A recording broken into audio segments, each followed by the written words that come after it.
الله ثم الحمد لله زمانگ دا سینه پراخه دا هر قسم اعتراض تا خو چه اعتراضی او دا ادب او دا دلیل پا چوکاٹ کی لکه اوس ما بسی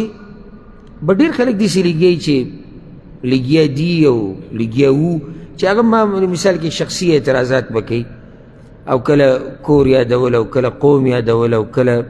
مسخری او خنداگانی او ټوغی کول او کلا وابی ویل او کلا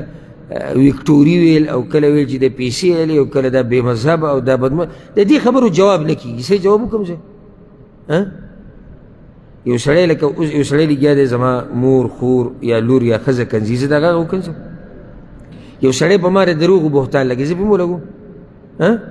نه په دې خبرو کې غلی کښېنه قیامت یو لویه ورځ د راځي به هلته پته لګي چې صحیح ویلي صحیح نه په ما باندې اعتراض وکړه د دلیل په رڼا کې